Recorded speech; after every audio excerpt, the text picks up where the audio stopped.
Hi hello மக்களே! இது உங்கள் குடியாத்தம் மண் தங்கச்சிக்கான் சேனல். இன்னைக்கு நம்ம என்ன பார்க்க போறோம் பார்த்தீங்கன்னா, ஒரு அழகான கோவில பத்தி தான் நம்ம பார்க்க போறோம். இந்த கோவில் வந்து எங்க அமைஞ்சிருக்கு அப்படின்னு பார்த்தீங்கன்னா, ஆம்பூர் பக்கத்தில இருக்கக்கூடிய பெரியாங்குப்பம் என்ற ஒரு கிராமத்தில தாங்க இந்த கோவில் இருக்கு. இந்த கோவில் வந்து பார்த்தீங்கன்னா, ஊர்ல இருந்து கொஞ்சம் தூரமாக ஒரு அழகான ஒரு நிலப்பரப்புகளுக்கு நடுவுல ஒரு பக்கம் ஏரி கரையோரத்தில இந்த அம்மன் வந்து அமர்ந்திருக்காங்க.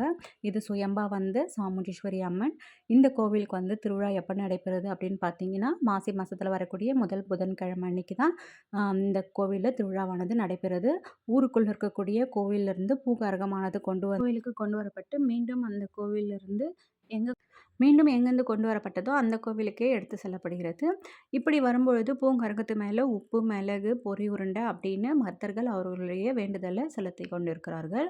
அது மட்டும் இல்லாம இந்த கோவில்ல வந்து பார்த்தீங்கன்னா, எவ்வளோ பழமையான கோவில் அப்படின்னு பார்த்தீங்கன்னா, நெறைய வரலாறும் இருக்கு.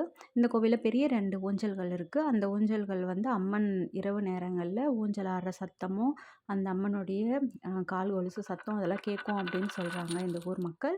அது மட்டும் இல்லாம இந்த ஊர்ல வந்து பார்த்தீங்கன்னா, இந்த கரகமானது கொண்டு செல்லப்படும்போது எவ்வளோ மக்கள் இருக்காங்களோ, அவங்க எல்லாருமே கோவில்ல இருந்து ரிட்டர்ன் அந்த கரகம் வரும்பொழுது, அங்க இருக்கக்கூடிய கடைங்களாகட்டும், யாருமே இருக்க மாட்டாங்களாம். எல்லாருமே வந்து கிளம்பி வந்துருவாங்களாம்.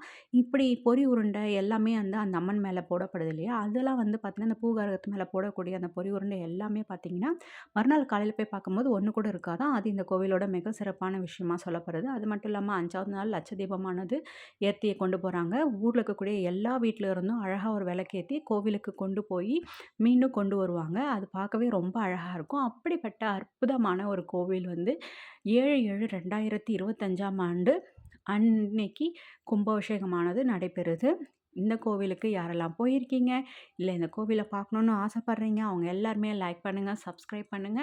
கண்டிப்பா இந்த அம்மன போயிட்டு ஒரு வாட்டியாவது தரிசனம் பண்ணிட்டு வாங்க. குழந்தை இல்லாதவங்களுக்கு அந்த ஊஞ்சல்ல ஒரு சீப்பு பழம் வாங்கி, அந்த ஊஞ்சல்ல கட்னாங்கன்னா, கண்டிப்பா மறு வருஷம் குழந்தை பொறக்கும்ன்னு சொல்றதும் உண்மையான விஷயங்க. அங்க இருக்கக்கூடிய குழந்தைங்க வந்து அந்த பழத்த பறிச்சு சாப்பிடுறப்போ, கண்டிப்பா அவங்களுக்கு குழந்தை பாக்கியம் உண்டாகும் அப்படின்னு சொல்றாங்க.